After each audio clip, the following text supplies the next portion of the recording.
This is Martin Heidegger, one of the most influential and respected philosophers of all time. His philosophy has been described as beautiful, life-changing, inspirational, and genius. Not unlike your average person, Heidegger was struck by how easy it is to become consumed by anxiety, worry, and insecurity. In response, building his philosophy towards combating such experiences. Heidegger's philosophy is as complex as it is influential, and in truth, beyond the scope of this video essay. But to summarize it as simply as possible, his focus was upon being, or more specifically, how a person's recognition of her or his own unique existence, what he referred to as Dasein, may pave the way for an authentic and fulfilled life. Heidegger sought to empower all people, rich, poor, man, woman, strong, weak, by according them the capacity to recognize their own unique being independent of the world around them. He claimed that because nobody could live, or for that matter die for you, your existence is fully and completely your own, and nobody else's. Recognition of said ownness, according to Heidegger, grants people the ability to recognize their own unique being as something separate from that of others, the world around us, and society as a whole. In the process, unshackling them from menial issues such as the desire for position, material possessions, opinions of others, and so on, that cause such anxieties and insecurities to form in the first place, thus cultivating an authentic existence in which one grants their own life value independent of said external factors. An empowering notion if there ever was one.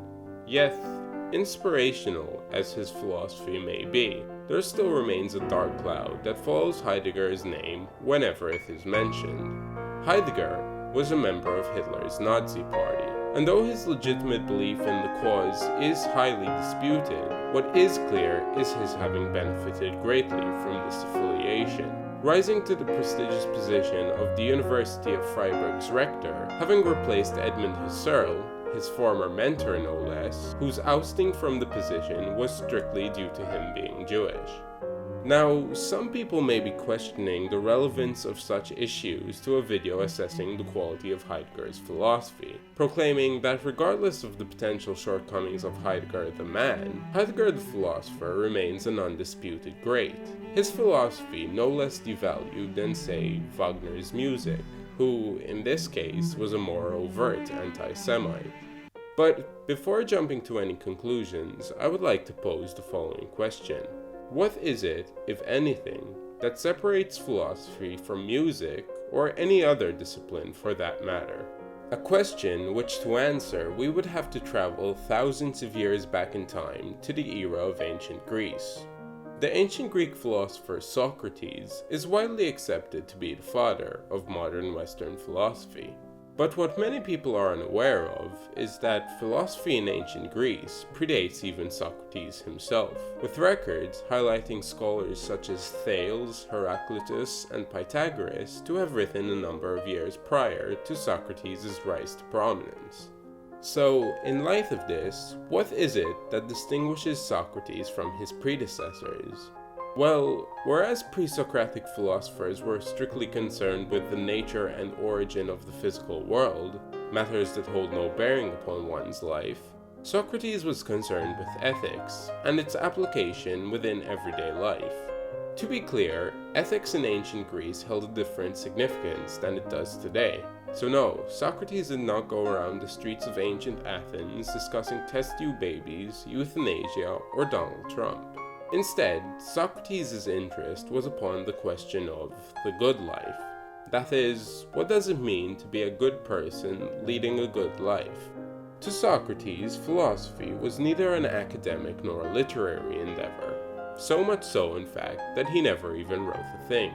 It was instead, as the French philosopher Pierre Hadot, in Philosophy as a Way of Life, so eloquently put it, a way of life. Its aim being not the formation of great prose, but the formation of great people, through what, in classical Greek, was referred to as praxis, the practical application of theory, in this case philosophical theory, within everyday life.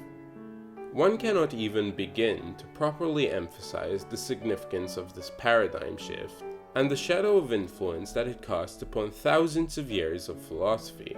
As some people may be aware, Socrates, a rather prominent teacher, attracted a series of students throughout his lifetime, including one called Plato, who would grow up to not only immortalize Socrates' teachings and text, but to also become a philosophical titan in his own right. So influential that Alfred North Whitehead in Process and Reality claimed, the safest general characterization of the European philosophical tradition is that it consists of a series of footnotes to Plato.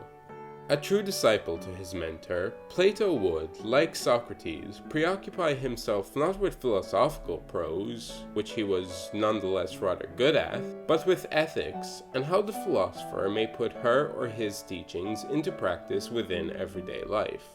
And if Whitehead's claim may initially seem far-fetched, it may become significantly less so when considering Plato's most famous student, because influential as he may be, Plato does in fact have an equal, whose influence over thousands of years of philosophy would rival even his own. His name was Aristotle, and though the two are often remembered more for their differences than their similarities, Aristotle would, like Plato and Socrates before him, have the same, so to speak, philosophy to philosophy, seeking not to become a great writer, but the type of virtuous agent that he often wrote about, taking philosophy beyond theory and into everyday life.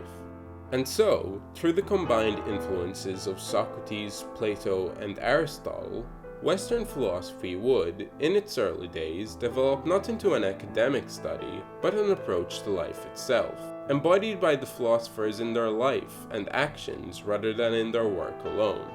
Its role mimicked that of religion today in a way, something to be lived rather than something to be abstractly thought about. So much so, in fact, that those who wrote and did not practice what they wrote were in ancient Greece looked down upon, derogatively referred to as sophists, rhetoricians with no substance. And so, the merit of a philosopher was judged not only upon their writings, but also how their lives matched said writing. How Boëtius utilized philosophy to find consolation in his impending execution by bludgeoning. How Marcus Aurelius, through his Stoic philosophy, was able to find humility in his position as the most powerful man in the world at the time, as the Emperor of Rome. Or how Epicurus opened his own communes to foster the type of atmosphere that perfectly fit his Epicurean philosophy. During the medieval era, however, as Christianity rose to prominence in the West, it replaced philosophy as the principal guide to life, relegating it into a role of servitude to theology, a tool for scriptural interpretation rather than a way of life itself. And so began the tradition of academic philosophy, focused more upon theory than practice, a tradition which dominance lasted even into modernity, as the dominance of religion began somewhat subsiding, with philosophers such as Descartes, Spinoza, Locke, and Hume concerning themselves not with the good life, but with epistemic issues, such as whether our reason or senses are the ideal means for coming to knowledge.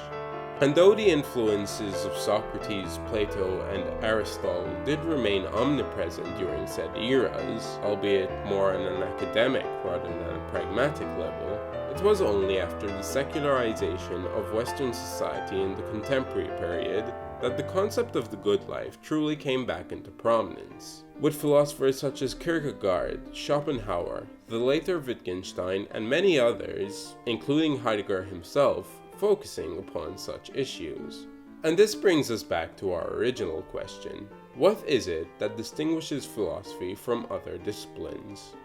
Well, according to Hadot, philosophy is unique in its origin as a way of life, embodied by the philosopher in their life and actions rather than in their work alone.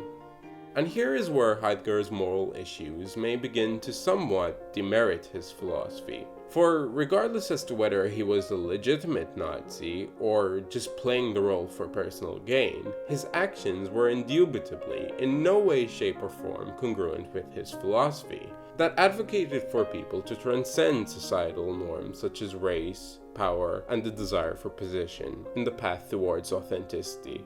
And so, if we were to employ the philosophical standards of antiquity upon Heidegger, he would fall under the umbrella of the sophist, somebody whose writings and teachings are objectively brilliant, but whose life does not embody such brilliance, thus intrinsically relegating the value of Heidegger's philosophy below the levels of the more, so to speak, ethical philosophers, even if his academic and written credentials may on paper be superior.